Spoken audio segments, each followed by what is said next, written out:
l'exposition Ville-Monde qui est jusqu'au 10 septembre.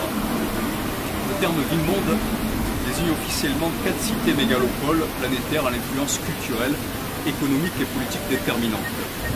New York, Londres, Paris, Tokyo.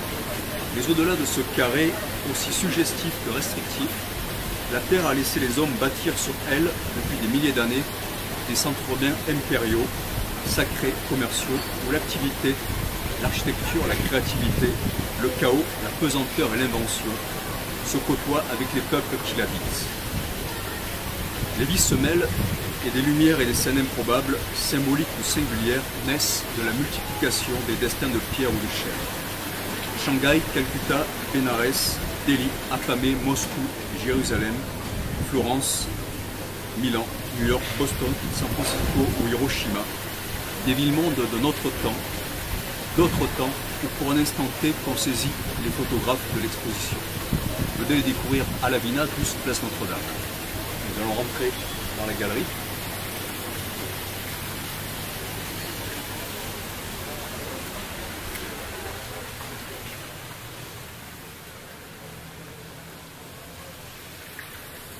Alors on commence par les photographies de Phil Collier, un photographe américain qui a vécu à New York dans les années 70 et à Boston.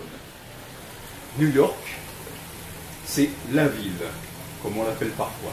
Les années 70 et le début des années 80, où personne ne lui contestait ce titre. Il y a un happening permanent des rues de cette période faite de liberté, de contestation, d'insouciance, d'engagement, d'idéalisme, de violence, avant le nouvel ordre libéral de Reagan et Thatcher. Nous passons ensuite à Shanghai. Alors là, ce sont des photographies argentiques comme celle de Phil. Mais Shanghai est une jeune étudiante chinoise qui a appris la photographie avec son père, qui s'est fait exiler en fait au fin fond de la Chine après la place Tiananmen où il était engagé.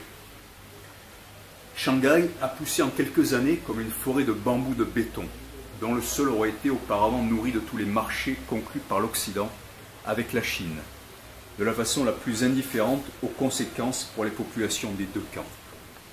Douceur, vertige, impeccabilité et implacabilité des paysages et des scènes nés de ce grand bond vers le haut. Le quartier d'affaires du Bund à Shanghai apparaît comme le royaume du Mordor, doté de l'œil de Sauron du Seigneur des Anneaux, voire celui des fameux Illuminati dans la pyramide. Et HSBC, Hong Kong and Shanghai Business Corporation, banque anglaise dont la fortune s'établit à l'ère victorienne, sur l'opium et aujourd'hui, entre autres sur l'évasion fiscale à la plus grande échelle, figure en bonne place. La Chine, c'est la dialectique hegélienne du maître et de l'esclave démontrée par l'économie. Le royaume du milieu a renversé le rapport de force avec l'Occident à force d'en être l'usine. Là, nous avons une photographie faite à Milan par François-Marie Perrier pendant les rencontres interreligieuses pour la paix.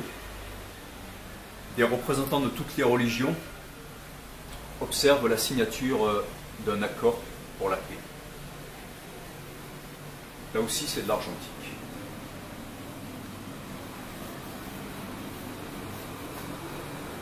Nous passons ensuite à Moscou avec Damien Lorec, la ville où se jouait le destin de presque toute une moitié du monde durant la guerre froide. Elle apparaît dans l'objectif du jeune photographe dans son côtoiement de raffinement, de grâce, de glace, de foi, de souffrance, d'autorité, de tradition et de futurisme.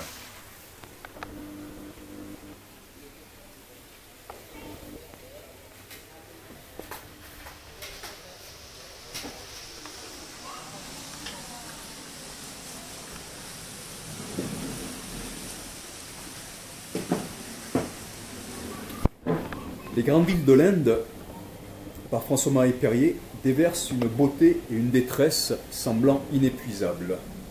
Dans leurs artères, où coule le métal quasiment en fusion d'un trafic insoutenable, et dont s'échappent à leur tour les fumées sombres de notre âge de fer, de notre âge noir.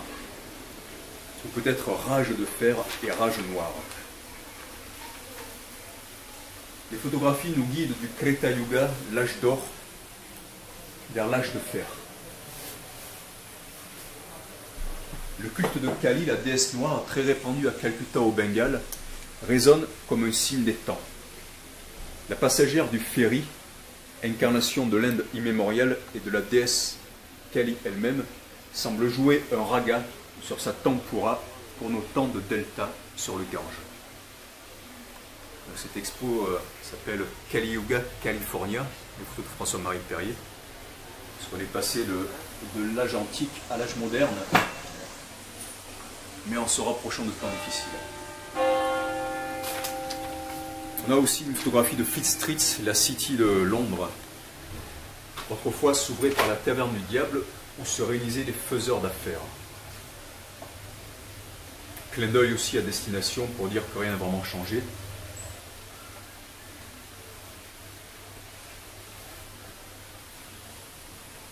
Jérusalem et San Francisco, avec les conflits symboliques entre les populations.